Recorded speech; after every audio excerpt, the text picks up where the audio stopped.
Hello ನಮಸ್ಕಾರ. ನಾನು ನಿಮ್ಮ ಸ್ಪರ್ಶಾಗೌಡ. ಯಾರೆಲ್ಲ ಇನ್ನು ಕಾಮನಬಿಲ್ಲು ಕಥಾಗುಚ್ಛ ಯೂಟ್ಯೂಬ್ ಚಾನಲ್ಗೆ ಸಬ್ಸ್ಕ್ರೈಬ್ ಆಗಿಲ್ವೋ ಕೂಡಲೇ ಸಬ್ಸ್ಕ್ರೈಬ್ ಆಗಿ. ಕತೆ ಇಷ್ಟ ಆದರೆ ಶೇರ್ ಮಾಡಿ, ಲೈಕ್ ಮಾಡಿ ಹಾಗೂ ಕಮೆಂಟ್ ಮಾಡಿ. ನಾನು ಇವತ್ತು ಹೇಳ್ತಿರೋ ಕತೆ ಮನದ ನಿನಾದಕ್ಕೆ ಏನೆಂದು ಹೆಸರಿಡಲಿ ಭಾಗ 81. ರಾಮಪ್ಪ ಹೇಳಿದ ಮಾತನ್ನು ಕೇಳಿ ಉಸಿರು ನಿಂತಂತೆ ಭಾಸವಾಗಿತ್ತು ಮಹರ್ಷಿಗೆ. ಮಹಿಮಾ ಯಾವ ಸ್ಥಿತಿಯಲ್ಲಿ ಇದ್ದಾಳೆ ಎಂದು ನೆನೆದವನ ಹೃದಯ ನಡುಗಿತು. ಕ್ಷಣವೂ ಅಲ್ಲಿ ನಿಲ್ಲದೆ ಪೋಹನನ್ನು ಜೇಬಿಗಿಳಿಸಿ ತನ್ನ ಕಾರು ಹತ್ತಿ ಎಸ್ಟೇಟ್ ಕರೆ ಹೊರಟನು. ತನ್ನೆಡೆಗೆ ಬರುತ್ತಿದ್ದ ಆನೆಯನ್ನು ನೋಡಿ ಭಯಭೀತಳಾದಳು ಮಹಿಮಾ. ಮೊದಲು ಟೀ ಎಸ್ಟೇಟ್ ಒಳಗೆ ಓಡಿದರೂ ಸಹ ಆನೆ ಇವಳನ್ನು ಎಮ್ಮೆಟ್ಟಿತು. ಹಿಂದೆ ನೋಡಿದರೆ ಆನೆ ಅವಳಿಗೆ ಯಮರೂಪವಾಗಿ ಕಾಣುತ್ತಿತ್ತು. ಮುಖದ ಮೇಲೆ ಬೆವರು ಮಳೆಯ ರೀತಿ ಸುರಿಯುತ್ತಿತ್ತು. ಎದೆಯಲ್ಲಿ ನಡುಕ ಶುರುವಾಗಿತ್ತು. ಅವಳನ್ನು ಅಲ್ಲಿ ಕಾಪಾಡುವವರು ಯಾರೂ ಇರಲಿಲ್ಲ. ಬಿರುಸಾಗಿ ಸಹ ಅವಳಿಂದ ಓಡಲು ಸಾಧ್ಯವಾಗುತ್ತಿರಲಿಲ್ಲ. ಸೀರೆ ಉಟ್ಟಿದ್ದರಿಂದ ಸೀರೆ ನೆರಿಗೆ ಕಾಲಿಗೆ ತೊಡರುತ್ತಿತ್ತು. ಕಾಲಿನ ಬೆರಳುಗಳಿಗೆ ಸೀರೆ ಸಿಕ್ಕಾಗೆಲ್ಲ ಹೇಗೋ ಸೀರೆಯನ್ನು ಒಂದು ಕೈಯಲ್ಲಿ ಹಿಡಿದು ಹಿಂದೆ ಮುಂದೆ ನೋಡುತ್ತಲೇ ಓಡತೊಡಗಿದಳು. ಕಾಲಿನಲ್ಲಿ ಚಪ್ಪಲಿ ಇದ್ದಿದ್ದರಿಂದ ಓಡಲು ಸ್ವಲ್ಪ ಸುಲಭವಾಗಿತ್ತು. ಇಲ್ಲದಿದ್ದರೆ ಕಲ್ಲು ಮುಳ್ಳಿನ ದಾರಿಯಲ್ಲಿ ಸ್ವಲ್ಪ ದೂರ ಕೂಡ ಅವಳಿಗೆ ಓಡಲು ಆಗುತ್ತಿರಲಿಲ್ಲ. ಟೀ ಎಸ್ಟೇಟ್ ದಾಟಿ ಅದರ ಪಕ್ಕವೇ ಇದ್ದ ಕಾಫಿ ತೋಟದ ಒಳಗೆ ದಾಟಿದರೂ ಕೂಡ ಆ ಆನೆ ಅವಳನ್ನೇ ಎಮ್ಮೆಟ್ಟಿತು. ಕಾಫಿ ಗಿಡದ ತುದಿಗಳು ಸೆರಗಿಗೆ ಸಿಕ್ಕಿಕೊಳ್ಳುತ್ತಿದ್ದವು. ಅದಷ್ಟೇ ಅಲ್ಲದೆ ಅವಳು ಓಡುವಾಗ ಅವಳ ಮುಖಕ್ಕೆ, ಕುತ್ತಿಗೆಗೆ, ಕೈಭಾಗಕ್ಕೆ ಗೀರಿ ಗಾಯವನ್ನು ಮಾಡುತ್ತಿದ್ದವು. ನೋವಾದರೂ ಸಹ ಅದನ್ನು ಲೆಕ್ಕಿಸದೆ ಸೆರಗನ್ನು ಹರಿದು ಹೋಗುತ್ತಿತ್ತು. ಇವಳು ಎಷ್ಟು ಓಡಿದರೂ ಸಹ ಇವಳನ್ನು ಎಮ್ಮೆಟ್ಟಿ ಬರುತ್ತಿದ್ದ ಆನೆ ಸ್ವಲ್ಪವೂ ಆಚೆ ಹೋಗದೆ ಇವಳನ್ನು ಹಿಂಬಾಲಿಸಿ ಬರುತ್ತಿತ್ತು. ಅವಳು ತಾನೇ ಎಲ್ಲಿಯ ತನಕ ಓಡಲು ಸಾಧ್ಯ?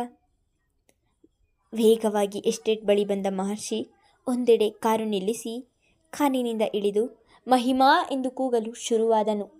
ಆದರೆ ಅವನ ಕೂಗಿಗೆ ಯಾವುದೇ ಪ್ರತಿಕ್ರಿಯೆ ಇರಲಿಲ್ಲ. ಅವನು ನಿಲ್ಲಿಸದೆ ಒಂದೇ ಸಮ ಕೂಗಿದ್ದರಿಂದ ಅದಾಗಲೇ ಅವನ ಗಂಟಲು ನೋವು ಬಂದಿತ್ತು. ಸುಸ್ತಾದವನಂತೆ ಸೊಂಟದ ಮೇಲೆ ಕೈ ಇರಿಸಿ ಸುತ್ತಲೂ ನೋಡಿದರೆ ಅಲ್ಲಿ ಯಾರ ಸುಳಿವೂ ಇರಲಿಲ್ಲ. ಒಂದೆಡೆ ನಿಲ್ಲದೆ ಟೀ ಎಸ್ಟೇಟ್ ಒಳಗೆ ಮಹಿಮಾ ಎಂದು ಕೂಗುತ್ತಲೇ ಹುಡುಕತೊಡಗಿದನು. ಆನೆ ತುಂಬ ಟೀ ಗಿಡಗಳನ್ನು ಅದಾಗಲೇ ಹಾಳು ಮಾಡಿತು. ಅದು ಹಾಳು ಮಾಡಿಕೊಂಡು ಹೋದಂತಹ ದಾರಿಯನ್ನೇ ಹಿಡಿದು ಮುಂದೆ ಹೋದನು. ಆದರೂ ಮಹಿಮಾಳ ಸುಳಿವು ಇರಲಿಲ್ಲ. ಅದೇ ಹಾಳಾದ ದಾರಿ ಅವನನ್ನು ಕಾಫಿ ಗಿಡದ ಒಳಗೆ ಕರೆದುಕೊಂಡು ಹೋಗಿತ್ತು. ಅಲ್ಲಿ ಹೋಗಿ ಹುಡುಕಿದರೂ ಕೂಡ ಮಹಿಮಾಳ ಸುಳಿವು ಸಿಗಲಿಲ್ಲ. ಇನ್ನು ಸ್ವಲ್ಪ ಮುಂದೆ ಬರುತ್ತಿದ್ದ ಹಾಗೆ ದೂರದಲ್ಲಿ ಆನೆ ನಿಂತಿರುವುದನ್ನು ನೋಡಿ, ಆನೆ ಇದೆ ಆದರೆ ಮಹಿಮಾ ಇಲ್ಲ, ಮಹಿಮಾಗೆ ಏನಾಯಿತು ಎಂದು ನೆನೆದವನ ಹೃದಯ ನಿಂತಹ ಅನುಭವವಾಗಿತ್ತು. ಆನೆ ಮುಂದೆಯೇ ನಿಂತಿದೆ, ಕೂಗಿದರೆ ಅದು ತನ್ನೆಡೆಗೆ ಬರುತ್ತದೆ ಎನ್ನುವುದು ಗೊತ್ತಿದ್ದರೂ ಮಹಿಮಾ ಎಂದು ಕೂಗಿದನು. ಈಗ ತನ್ನ ಪ್ರಾಣಕ್ಕಿಂತ ಅವನಿಗೆ ಮಹಿಮಾಳನ್ನು ಹುಡುಕಬೇಕಿತ್ತು. ಮಳೆ ಹೆಚ್ಚಾದಾಗ ನೀರು ಹರಿದು ಹೋಗಲು ಒಬ್ಬರು ನಿಲ್ಲುವಷ್ಟು ಚಿಕ್ಕದಾಗಿ ಒಂದು ಕಾಲುವೆ ರೂಪದಲ್ಲಿ ಮಾಡಿದ್ದರು. ಅದರೊಳಗೆ ಬಿದ್ದಿದ್ದವಳು ಮಹರ್ಷಿಯ ಕೂಗು ಕೇಳಿ ಕಣ್ಣು ಬಿಟ್ಟು ಸ್ವಲ್ಪ ಕತ್ತೆತ್ತಿ ನೋಡಿದರೆ ಆನೆ ಅಲ್ಲೇ ನಿಂತಿರುವುದನ್ನು ನೋಡಿಯೇ ಬಾಯಿಗೆ ಕೈ ಅಡ್ಡ ಇರಿಸಿದವಳ ಕಣ್ಣಿನಿಂದ ನೀರು ಇಳಿದಿದ್ದವು. ನಾನು ಈಗ ಕೂಗಿದರೆ ಆನೆ ತನ್ನೆಡೆಗೆ ಬರುವುದು ಎಂದು ಚೆನ್ನಾಗಿ ಅರಿತವಳು ಹಾಗೆ ಸುಮ್ಮನಾದಳು. ಮಹರ್ಷಿ ಮಾತ್ರ ಮಹಿಮಾ ಎಂದು ಕೂಗುವುದನ್ನು ನಿಲ್ಲಿಸಿರಲಿಲ್ಲ. ಇವರ ಅದೃಷ್ಟ ಎನ್ನುವಂತೆ ಆನೆ ಅಲ್ಲಿಂದ ಸರಿದು ಮುಂದಕ್ಕೆ ಹೋಗಿತ್ತು. ಆನೆ ಹೋದದ್ದನ್ನು ಖಚಿತಪಡಿಸಿಕೊಂಡವಳು ಕುಳಿತಲ್ಲಿಯೇ ನಾನು ಇಲ್ಲಿದ್ದೇನೆ ಎಂದಿದ್ದಳು. ಅವಳು ತಳಭಾಗದಲ್ಲಿ ಇದ್ದಿದ್ದರಿಂದ ಅವಳ ಮಾತು ಸರಿಯಾಗಿ ಕೇಳಿಸದಿದ್ದರೂ ಸಣ್ಣದಾಗಿ ಕೇಳಿಸಿ ಮಹಿಮಾ ಎಲ್ಲಿದ್ದೀಯಾ ಎಂದು ಹೇಳುತ್ತಲೇ ಅವಳ ಧ್ವನಿಯನ್ನು ಆಲಿಸಿ ಆ ಕಡೆ ಹೋಗಿದ್ದನು. ಅವನು ಹತ್ತಿರ ಸಮೀಪಿಸುತ್ತಿರುವುದನ್ನು ಆಲಿಸಿದವಳು ನಾನು ಇಲ್ಲಿದ್ದೇನೆ ಎಂದು ಕೂಗಿಕೊಂಡಿದ್ದಳು. ಮುಂದೆ ಬಂದು ಬಾಗಿ ನೋಡಿದರೆ ಅವನಿಗೆ ಆಘಾತವಾದಂತಾಯಿತು. ಅಷ್ಟು ಚಿಕ್ಕ ಜಾಗದಲ್ಲಿ ಮುದುಡಿ ಕುಳಿತಿದ್ದಳು. ಅವಳು ಮಾತನಾಡಿದ್ದೇ ಇವನಿಗೆ ಹೋದ ಜೀವ ಬಂದಂತಾಗಿ ಮಹಿಮಾ ಎಂದು ಹೇಳುತ್ತಾ ಕೆಳಬಾಗಿ ಅವಳ ಕೈ ಹಿಡಿದ ಮೇಲೆ ಏಳಿಸಿ ಆ ಕಾಲುವೆಯಿಂದ ಮೇಲಕ್ಕೆ ಕರೆದುಕೊಂಡಿದ್ದನು. ಅವಳು ಮೇಲೆ ಬರುತ್ತಿದ್ದ ಹಾಗೆ ಒಡನೆಯೇ ಮಹರ್ಷಿಯನ್ನು ತಬ್ಬಿ ಜೋರಾಗಿ ಅಳಲು ಶುರು ಮಾಡಿದಳು. ಅವಳನ್ನು ಜೀವಂತವಾಗಿ ನೋಡಿಯೇ ಸಮಾಧಾನವಾಗಿದ್ದವನು ಹಾಗೇ ನಿಂತುಬಿಟ್ಟನು. ಅವಳ ಅಳು ನಿಲ್ಲದಿರುವುದನ್ನು ನೋಡಿ, ಮಹಿಮಾ, ಆನೆ ಮತ್ತೆ ಬಂದರೆ ಕಷ್ಟ, ಬಾ ಮೊದಲು ಇಲ್ಲಿಂದ ಹೋಗೋಣ ಎಂದು ಅವಳನ್ನು ಹಿಂದೆ ಸರಿಸಿ ಇಳಿದವನ ಕಣ್ಣು ಅವಳ ದೇಹಕ್ಕೆ ಕಾಫಿ ಗಿಡಗಳಿಂದ ಆಗಿದ್ದ ಗಾಯಗಳೆಲ್ಲ ಅರಿಯಿತು. ಅಲ್ಲಲ್ಲಿ ಸಣ್ಣದಾಗಿ ರಕ್ತ ಜಿನುಗುತ್ತಿತ್ತು. ಅದನ್ನು ನೋಡಿದವನ ಮನ ನೊಂದು ಹೋಗಿತ್ತು. ಈಗ ಅದನ್ನೆಲ್ಲ ನೋಡುವ ಸಮಯವಿಲ್ಲ ಎಂದು ಅರಿತು ಅವಳ ಭುಜ ಹಿಡಿದು ನಿಧಾನವಾಗಿ ಅವಳನ್ನು ಕಾರಿನ ಬಳಿ ಕರೆದುಕೊಂಡು ಬಂದು ತಾನೇ ಬಾಗಿಲು ತೆಗೆದು ಅವಳನ್ನು ಕೂರಿಸಿ ಗೆಸ್ಟ್ ಹೌಸ್ ಬಳಿಗೆ ಬಂದಿದ್ದನು. ಈ ಸ್ಥಿತಿಯಲ್ಲಿ ಅವಳನ್ನು ಮನೆಗೆ ಕರೆದುಕೊಂಡು ಹೋದರೆ ತಂದೆ ಭಯಪಡುತ್ತಾರೆ ಎಂದು ಯೋಚಿಸಿ ಗೆಸ್ಟ್ ಹೌಸ್ಗೆ ಕರೆದುಕೊಂಡು ಬಂದಿದ್ದನು. ಕಾರಿನಿಂದ ಇಳಿದ ಮಹಿಮಾಳ ಬಳಿಗೆ ಓಡಿ ಬಂದ ರಾಮಪ್ಪ ಅವಳ ಸ್ಥಿತಿಯನ್ನು ನೋಡಿ ಕಣ್ಣೀರಾದರು. ಮಹಿಮಾ, ಏನು ಇದು, ಹಿಂಗಾಗೋಯ್ತು? ಆ ಆನೆ ನಿಮ್ಮನ್ನು ಹಿಮ್ಮೆಟ್ಟಿ ಬರುತ್ತದೆ ಎಂದು ತಿಳಿದಿದ್ದರೆ ನಾನೇ ಅದರ ಮುಂದೆ ಹೋಗುತ್ತಿದ್ದೆ ಎಂದು ಅದೇ ದುಃಖದಿಂದ ಹೇಳಿದರು. ಅನ್ನ ಹಾಕುತ್ತಿರುವ ಮನೆಗೆ ಪ್ರಾಣವನ್ನು ಕೊಡಲು ಸಿದ್ಧರಿರುವವರನ್ನು ನೋಡಿ ಆ ನೋವಿನಲ್ಲೂ ಮನಸ್ಸು ತುಂಬಿ ಬಂದಿತ್ತು ಅವಳಿಗೆ. ಕಾರಿನಿಂದ ಇಳಿದವಳ ಬಳಿಗೆ ಬಂದ ಮಹರ್ಷಿ, ರಾಮಪ್ಪ, ಈಗ ಏನೂ ಆಗಿಲ್ಲ ಮಾತನಾಡಬೇಡಿ, ಬನ್ನಿ ಮೊದಲು ಒಳಗೆ ಹೋಗೋಣ ಎಂದು ಅವಳ ಭುಜ ಹಿಡಿದೇ ಒಳಗೆ ಕರೆದುಕೊಂಡು ಬಂದನು. ಸೋಫಾ ಮೇಲೆ ಕುಳಿತವಳ ಜೀವ ಇನ್ನೂ ನಡುಗುತ್ತಿತ್ತು. ಪ್ರಯಾಸದಲ್ಲಿ ರಾಮಪ್ಪ ನೀರು ಕೊಡಿ ಎಂದು ಕೇಳಿದಳು. ಒಡನೆಯೇ ನೀರು ತಂದು ಅವಳ ಮುಂದೆ ಇಡಿದಿದ್ದರು ರಾಮಪ್ಪ. ನೀರು ಕುಡಿದವಳು, ಅಮ್ಮ, ನೀನು ಮಾಡಿರುವ ಪುಣ್ಯದಿಂದ ಇವತ್ತು ನಿನ್ನ ಮಗಳು ಬದುಕಿದ್ದಾಳೆ ಎಂದು ತನ್ನ ತಾಯಿಯನ್ನು ನೆನೆದಿದ್ದಳು.